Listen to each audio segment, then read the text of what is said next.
You're listening to The Big Lift, the podcast of WebTrends Optimize, the CRO solution that enables marketers and developers to maximize the ROI on their digital properties. WebTrends Optimize is a powerful, feature-rich and easy-to-use solution, all delivered within a fixed-price contract with no additional cost for increased functionality ever. During these podcasts, we meet some of the key influencers within the marketing and conversion world to understand their roles and examine their challenges. For too long, brands and even some agencies have only been scratching the surface of what's possible in website optimization, looking at making simple changes to copy, layout, colours and CTAs, and not even diving deep into the toolbox of site optimization. Although these things can be impactful, the result is that many are missing out by not utilising tools that can be transformative. So I'm joined today by Chris Hood, Global Sales Manager here at WebTrends Optimize, to investigate how website optimization can go much further than a simple copy change. So Chris, thanks for being here today. Where do you think companies who currently use website testing tools are failing to optimize optimization? And thanks for the invite, John. Look, I'm not saying that some of those changes, copy, layout, colours, CTA, can't be impactful. I mean, for example, we had a meeting with some of our own internal optimization consultants on Friday, and it's absolutely amazing some of the things that are possible and some of the uplifts that are possible from using those levers. However, there is, I think, a lot of things that people are potentially missing out on and things in a toolkit that people are missing out on. And I think the reasons why can essentially fall into a couple of categories, really. It's either not having the knowledge of what's possible out there, or it's being restricted by technology. And I think it does a lot of the time fall into the latter. I mean, we know a lot of people who, up until September 2023, were using Google Optimize. So they're used to very, very simple A/B testing. And, colors, CTAs, visual editors, those very, very simple things. And people have graduated from that free tool, a lot of the time, to an entry-level tool. And they're still in that same world of very simple changes, the kind that you could do with a visual editor. And what we're going to talk about today is, I think, things that go beyond that and using code for tests, using databases, algorithms, APIs. I mean, Wicked is in the cinemas at the moment, and Wicked is going great guns. If to quote The Wizard of Oz, we aren't in Kansas anymore, John, when we're thinking about these things. You must have kids. Well, one, but we're not quite at that stage. The stage yet. I've just got a very old-fashioned mind when it comes to these things. Okay, so where do you think we can start? Well, look, there's a number of things that we've seen that achieve great results for our clients, and actually, I'm shocked. In my role, I go around sites and I look at sites and approach people and think, potential suggestions based on heuristic reviews. And there's a lot here that I'm surprised aren't sort of more prevalent throughout e-commerce stores. I think the number one, to start off with is something called social proof or social proofing. So let me explain. Lots of people will confuse that with product recommendation. So can you tell us a little bit more about what social proofing is about? Certainly, and I think they'll certainly get it confused with reviews as well, because social proofing is actually, social proofing as a term has a wide range of different things that we could kind of talk about. Specifically, I'm talking about, well, let me give you an example. So I'm a potential customer. I come to your website for the first time. Perhaps I've clicked on a bit of paid advertising. Aside from that, I'm not hyper aware of your brand or your products. Plenty of us have been ripped off before.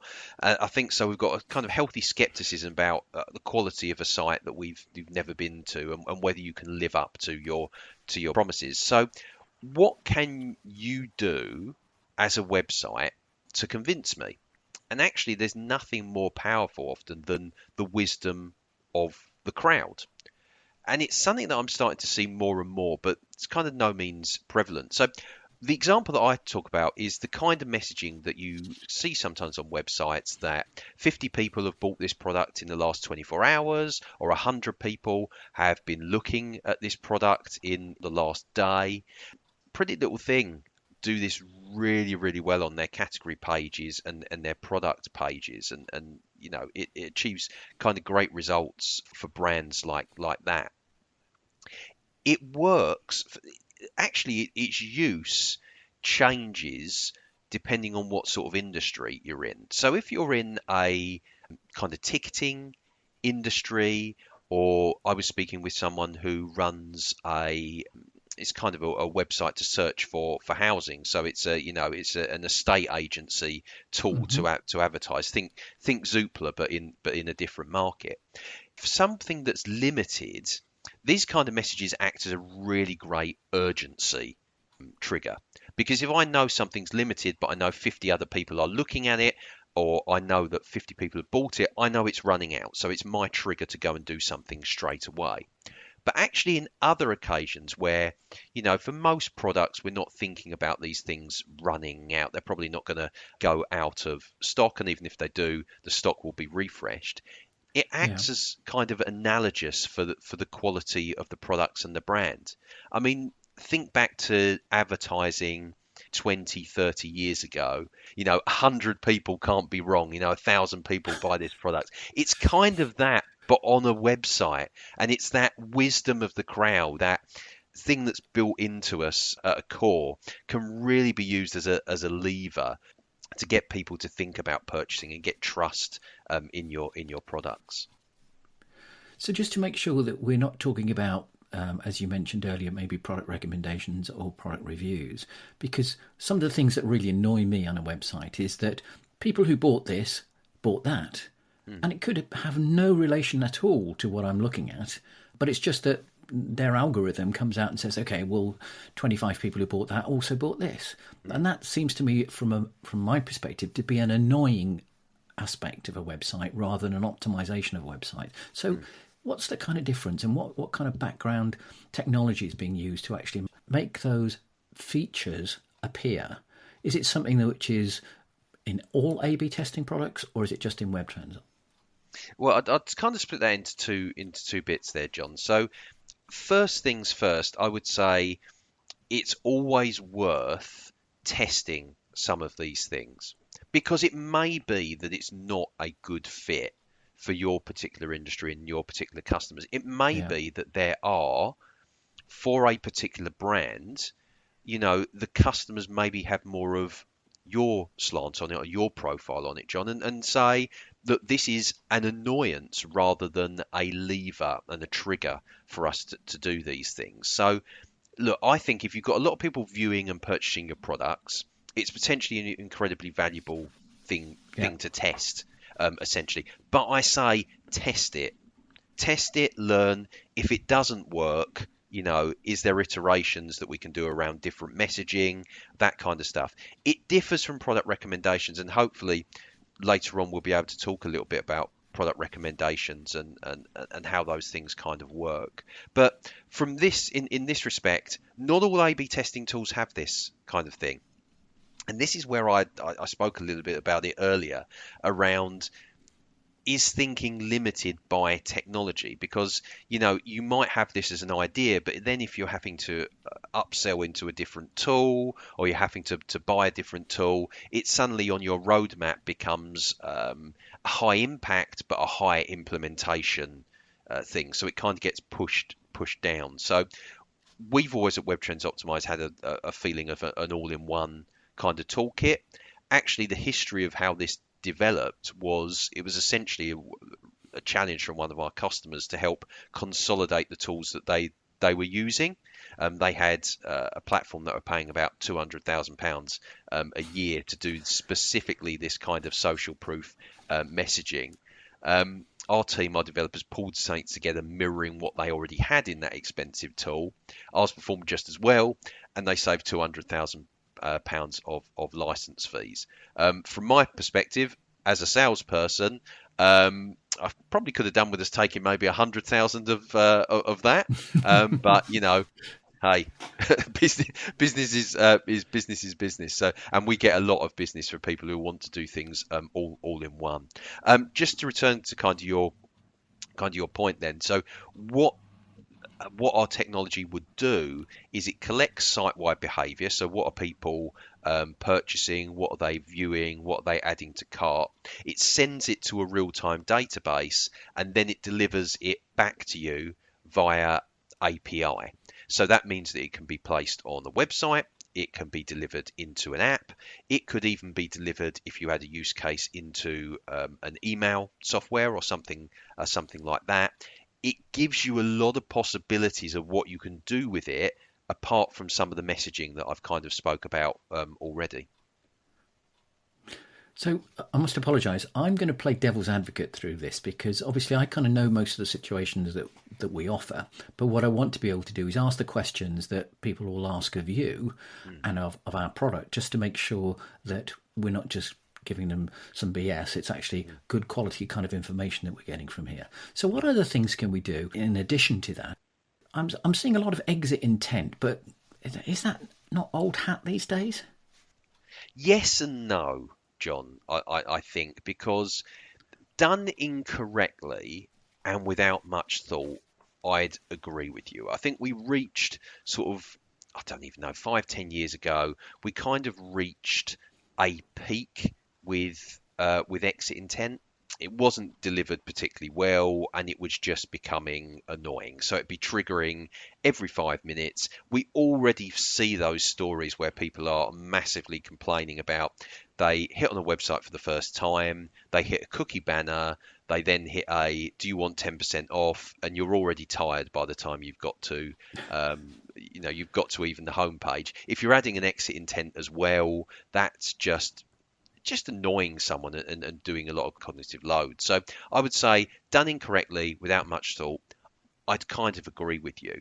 However, it's still really effective to do exit intent pop-ups and those kind of exit intent things. And I think, John, if you could save even 1 to 2% of abandoned sessions, if you sat down and worked that out, what does that actually mean? I mean, what kind of Yeah. revenue could you get from just saving even 1 to 2% of those potential journeys? But it's all in the implementation because you've got to give the person a reason to stay. Exit intent just for the sake of an exit intent pop up is really where you can go wrong. But even then, it's surprising it can still work. It's not optimal. And where I think it's really effective is, your customers on the website, they've discovered a product they like, they've added it to their cart, they're getting cold feet. You've done 99% of the work. And if you just let someone walk out of that digital door and you haven't even done some sort of interruption, I just really think you're missing out, especially when you're spamming someone with a 10% discount to sign up to your mailing list the first time you land, but then are incredibly quiet when you go to leave, when your intent to buy is actually quite high. I kind of think your priorities have gone a little bit, have gone a little bit strange with what you're doing there. Have we got any good examples of companies that have used exit intent well? Yeah, I certainly think we are. And actually, I was having a look the other day. It's something that we're starting to introduce more and more. And in fact, a lot of our clients are starting to ask around it. What I'd say is, look, triggering is all important for these things. So you don't want to trigger too early Yeah. and interrupt that smooth customer journey. And that's what I kind of spoke about with, those pop-up. I mean, if I've got an intention to buy, I've got a good intent journey. The last thing I want to do is interrupt someone who's making that beeline towards the Yeah. checkout. But I equally don't want to trigger too late when actually 50% of those people who are going to leave have already left. So that's one of the things that we use something called baseline analytics in our product. So we track around about 40 different exit behaviors that are relevant for your customers. And then trigger our exit intent pop-ups off the back of that. So you can be kind of 99% confident you're triggering at the right time. And then, as I say, the second bit is messaging. Do you go lowest common denominator and offer a discount? Another thing to actually consider is using something as simple as a reminder of your USPs. So if you've got something like a market leading returns policy, a price match promise that people aren't going to get elsewhere, an unparalleled service, I'm thinking John Lewis, never knowingly undersold, and that kind of price match promise, that's likely to keep someone on the site. So again, it's things that you test, learn, test the message. So we've got a lot of clients that are using it at the moment, and even with what we see to be maybe suboptimal copy is working really well. Historically, we tried it on the funnel of a holiday company. So someone had made their way through the process, so they're booking, location, they're booking flights. They go to exit, so they trigger one of the bespoke exit criteria for them. The pop-up was triggered 88 times in a 19-day window, and just under half we managed to recover through to the next stage of the funnel, and 7% completed their booking. Now, I don't think anyone on this podcast is going to go, wow, that is absolutely incredible. 99% of people completed their booking.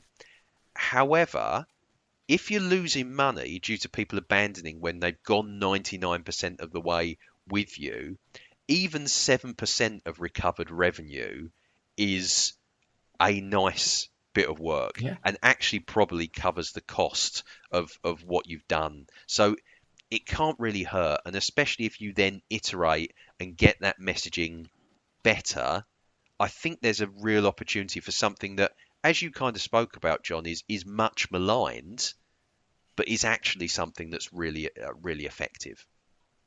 So one thing that I don't think you mentioned in this little roundup of what it can do, I think in particular, if you look at something such as the travel industry, having your exit intent message with urgency messaging, like there's only 14 places left or whatever it might be at this price, that probably is going to be more impactful in that particular area, rather than just saying, oh, well, we've got a great product and do come back later, please. So I think it depends obviously on what the message is, and I'm sure you're going to say, well, test it. What's the copy? Test it again. Make sure you're getting the best value out of what you're doing.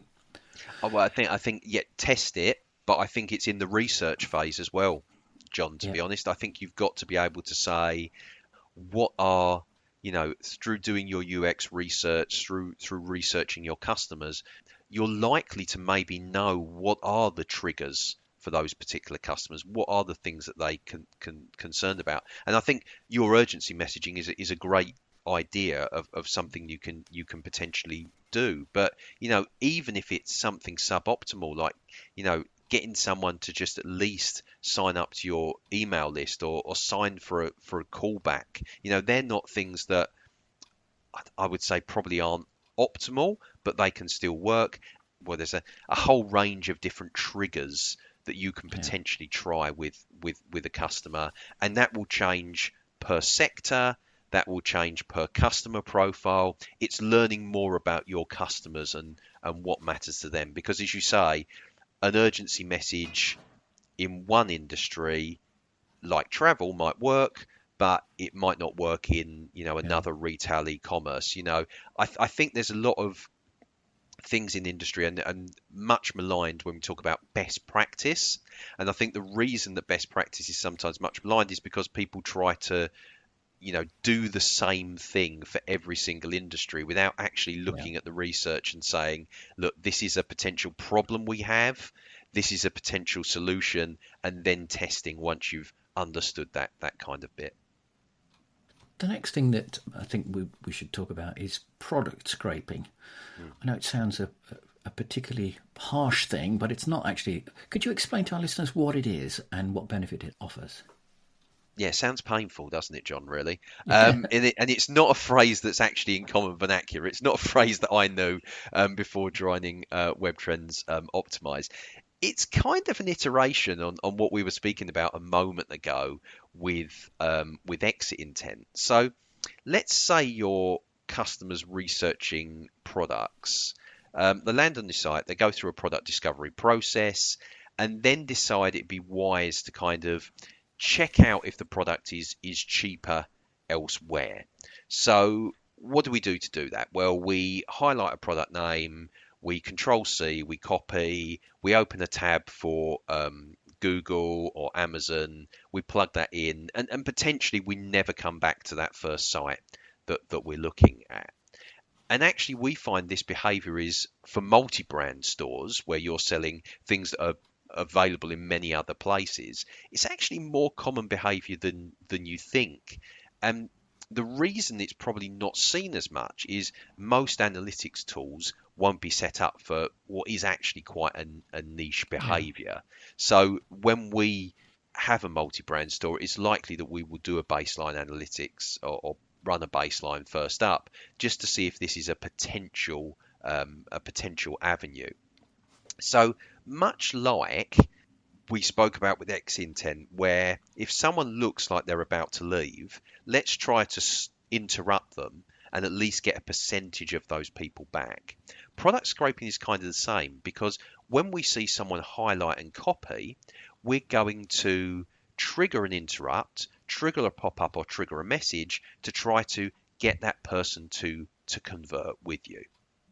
And again, lowest common denominator is a discount.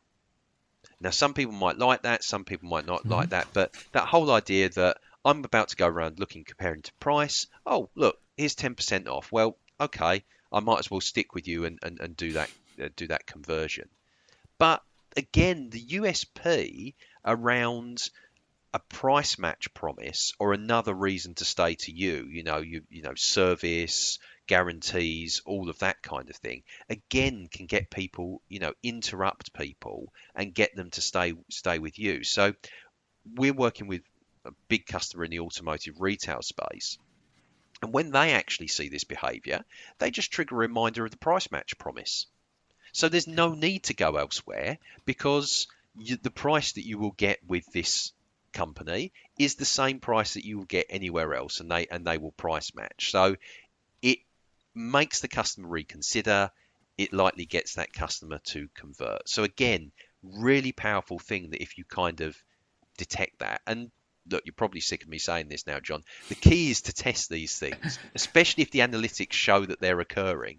So does the pattern interrupt make a difference? And whether it does or whether it doesn't, iterate, try different messaging. And a good experimentation tool is going to allow you to test everything that we've kind of spoke about today. A/B test. First of all, see if it's effective. If it is effective, let's iterate, because it's likely your first implementation isn't the best implementation. If it didn't work, let's dive in and understand, why didn't it work? Is the whole thing a bad thing and we're going to chuck everything out? Or we're going to be chucking the baby out with the bathwater, and actually we iterate with different messaging? Because whereas a price match promise might work, that lowest common denominator of money off might be the thing that works for this potential customer this time. So we've discussed a number of areas there, and you highlighted car sales. But often with high-value purchases, it means that visitors will need extra time to consider the purchase, which often means that the customer will leave your site to come back later. How does website optimization help that? No, I think you're right, John, because again, we're talking about different sectors and different intent and different customer journeys, and things like furniture, electronics, as you say, automotive, and especially if you're doing car sales, they're high investment, high consideration purchases, and your potential customers, they're not going to be purchasing in that first session, no matter what you throw at them in terms of exit intent, in terms of product scraping, in terms of social proofing. They are going to leave, they are going to come back just by the nature of the journey. I mean, look, I would love, I'm sure a lot of car dealers would love someone to come on the site and buy a car straight away, but people don't, nice. You don't part with that kind of, I'd certainly like it to happen in SaaS software sales, to be honest, John, but it doesn't happen 99% of the time.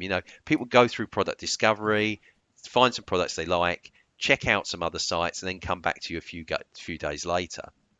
Now, imagine the frustration if you come back and you've got to start that journey all over again. You come back to a site, and the site's even forgotten that you're there. Essentially, you're starting from scratch. Essentially, now imagine a visitor returns to the site, and immediately when they come back, they've got their previously browsed items front and center. So whatever the computer you're looking at, whatever the car you were looking at is there, and it's just in a click, you're straight back onto that product page. How much customer pain, how much an abandonment can that save? And we call this, it's what we call remarketing. And furniture retailer, I have to call out DFS for doing this incredibly well. I'd say to someone, go onto the DFS website if you've got a moment, have a browse around, shut the website, and then come back to it. Because immediately, front and center when you return, right at the top is the products that you've been viewing. And that stays with you throughout the journey. As you're browsing around different products, that list of previously browsed products is there for you to dive straight back in.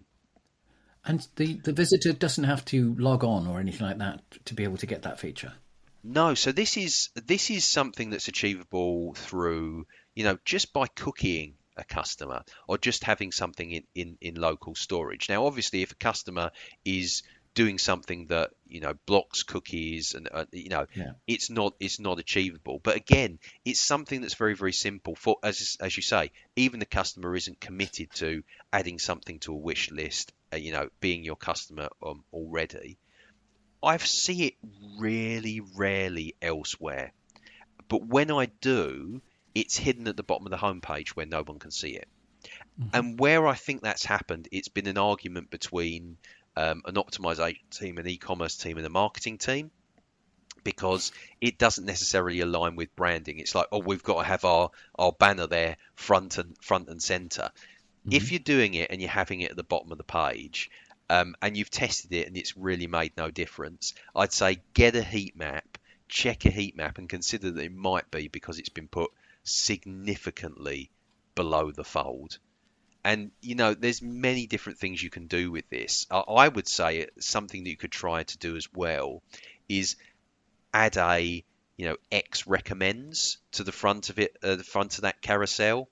So have a recommended product. If there's a product that you particularly want to push, obviously have those products for someone to dive back in, but try and have like a hero product at the front as well if you want to push a product that someone could maybe go and have a look at that you're trying to push. Again, number of products, placement, how it works, all things that you can test around this kind of thing. So in our earlier discussions, this is pre-recording here, you talked about guided selling. Can you explain what that is? And does it mean lots of questions on a form, or are there different ways to guide a prospect to a sale? Well, I think, and again, this fires into what I speak about, any experiment that you run is based first on the research, and then you fire ideas off it if there is a potential gap. But I would say most sites, if you look at kind of your broad funnel of a customer from landing to product discovery to, add to cart, checkout, you're losing a lot of people at that product discovery phase of the journey before someone's even visited a potential product page. Now, for a product that's technical in nature, computer, maybe we're looking at, I'm buying a new washing machine or buying a tumble dryer. Yeah. At a physical store, a Currys, a PC World, that kind of thing, a customer can ask a sales associate to help them find the right product. And they will understand and ask questions around the customer's goals and match them with the product. Now, online, that's really different. And if you're not getting it right, you're essentially providing a warehouse of all the different options in the world. And what are you going to do? I don't know tumble dryers. I don't even know necessarily what type of tumble dryer I want. I know certain characteristics, but I've got absolutely no hope. And that amount of choice can become a paralysis of choice. We're working with a company that sells gaming PCs. If you don't know exactly what you want, you're going to get lost in a sea of choice, essentially become overwhelmed and abandoned. So guided selling, a widget, It won't match one to one with that in-person expertise of an in-store expert, but it will help a certain amount with that decision paralysis. And it can lean on something as simple as your existing filters and just talking someone through filters just around what they're looking for. I mean, we work with a company who sells animal supplements. This is a specialist area. You don't necessarily know what supplements your pet needs. It's something that you go to a vet, you go to a veterinary nurse and ask about. But something like a guided sell can kind of rely on existing filters that are there. And the one that we have with this provider goes through your dog's sex, age, breed, weight, activity, symptoms, preferences, and then recommends a product. So it gets you through that kind of thing. And with us, we can build that for you, and you can just manage the questions and manage the decision tree with something as simple as a Google sheet. I spoke to someone a little while ago who developed it with a different provider for their website, and this was a Christmas gift guide selector. It took them 4 days and relying on ChatGPT to learn how to drop the code for it. So it's something that doesn't, working with a team like ourselves can be something that we can take the weight off you and can be managed quite simply from then on. But it is incredibly powerful, especially, imagine you're selling 200 products in a particular category. What difference can something to help people filter through 200, 500, 1,000 products really easily? What difference can that make to your website and to your customer's journey? Presumably that can also be linked to, say, a pop-up to open up a live chat session. Would that be possible as part of that process? I think it could, and I think it leans into the decision tree kind of bit. I mean, you think of and some of them much maligned, John, but you think of you go to NatWest or you go to your bank, and it's almost got that AI chat bot, which is essentially just going through a decision tree anyway. But if you get so far, you can ask for help. So I actually think it's something that you could do as that stage before someone contacts a live chat agent. And it means that you can maybe scale what you want to do, because if everyone's going to a live chat agent, suddenly your cost of sale is going to be going through the roof, because you're having to use a physical person. So if you can make that easy, and 40, 50, 60% of people are able to serve themselves through the guided selling, and only then when they can't get what they need, they go to your expert, you're not only helping conversion, but you're keeping your cost of sale lower as well through that. Well, I think we've still got time to actually cover off that comment that we made earlier about product recommendations, because I think one of the things is it is one of those odd things that some people love them and some people absolutely hate them. So let's just spend 2 or 3 minutes just going through product recommendations and what value they can offer. I think, John, to hit upon your point there, I don't think people dislike product recommendations per se. I think they dislike bad product recommendations and inappropriate product recommendations. That's a good word, inappropriate, yes. And I think it's because 99.9% of retail e-commerce sites have product recs. How many of them are doing it well? A lot of the time these things are one and done. We switch on product recommendations, we switch on a similar product algorithm, and that's it. We've done our part. We've done product recommendations. I'll give you an example, a major footwear retailer in the UK.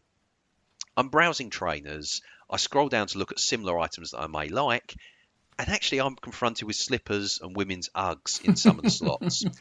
For those people that don't want to go out and run.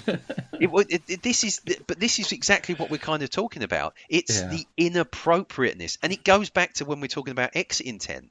People don't dislike these things per se. They dislike them at the wrong time, and they dislike them when they're inappropriate.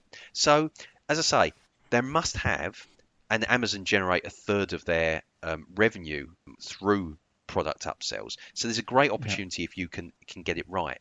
But it depends on the sort of product you're buying and what stage of the purchasing journey you're in. You don't always want those similar products. So if you can test, A/B test, learn, test algorithms, test placement, test the number in there, and you tailor it to your and your customers' objectives, whether it's increased browsing, cross-sell, upsell, you're going to get more towards the optimal. So just finally, to give you a couple of examples, recently viewed, we talked about, is great for that remarketing when someone returns to your site. But even like the supplement brand we were talking about earlier, or if you're buying coffee pods, coming back and having a buy it again is a great way to just get someone to come on your site quickly, purchase, great. And especially, and that's actually, there's another opportunity there for bought with or purchased or also purchased is great to generate upsells. And again, it's something that our algorithms can collect what people have purchased together, great to generate upsells. The similar products is great for product discovery, but again, only if those products are close to what you're viewing at the moment. And it's use something alongside viewed, also viewed, or most popular, or trending products. So, and you can combine it with some of the other stuff that we spoke about. So, can we use social proof to push bestsellers and reorder those product recommendations so the bestsellers automatically come to the front? Can you use personalization and what you've learned about the customer to make them more relevant? Won't get into personalization. It's a massive topic, and I'm sure we'd love to talk about it again, but it's where you can hook into personalization and really get those product recommendations right so that they're appropriate. And that's exactly as you kind of we spoke about there. It's the appropriateness of product recommendations. There's a great opportunity for lots of websites, but because they've just switched them on in Salesforce or they switched them on in their platform and not thought about them again, they're really missing out on a lot of revenue from these areas. So, Chris, we've covered a lot of ground in this 40 minutes or so that we've been on at the moment. What would be your quick elevator pitch with regard to a conclusion to all this? Well, I suppose the conclusion is, look, there's an extensive toolkit of levers that you can pull on your website. So outside of what we spoke about, of the things that can be effective of colours, layout, CTAs, copy, and what we traditionally think of as CRO. And I say that's before we even get to looking at things like personalization. Not all of them are going to work for you. And I would say the message that you take from this podcast today is please do not blindly copy everything that we've kind of spoken about today as a best practice. It's important that you're able to research your problems, see which solutions in your toolkit are likely to work for you, A/B test them, and iterate. I think one of the best things I see about working with us at WebTrends Optimize is it's an all-in-one toolkit. So some of these things are kind of tools, some of these things that you would work with our partners and our team on to develop some of the areas that I've spoken about today, but they're all open to you. Sort of on too many occasions in this market, additional tools or solutions, they're locked behind a paywall or an upgrade. And is it worth to spend out of them if I'm not 100% sure it's gonna work? So one of our customers, it was a great little term that I'd heard used the other day, talked to us as kind of a snap-on toolkit for your website. We've got all these things. You might not need everything in the toolbox. You might not have it appropriate to use social proof, product recommendations, exit intent, remarketing, product scraping. But it's great and reassuring to know that if you've got a particular problem, there's a potential solution open to you in that toolbox without having to look at purchasing a new tool or purchasing a new plan for a tool. Chris, well, thank you very much. It's been quite a comprehensive cover of the offering that we've got here at WebTrends Optimize, and I'm sure it'll help stimulate people to think outside of the box with regard to what they might be doing from a normal testing perspective. So, Chris, thanks very much for your time, and I'm sure we'll be in touch. Lovely, John. Thank you very much. Love to come on and speak with you again.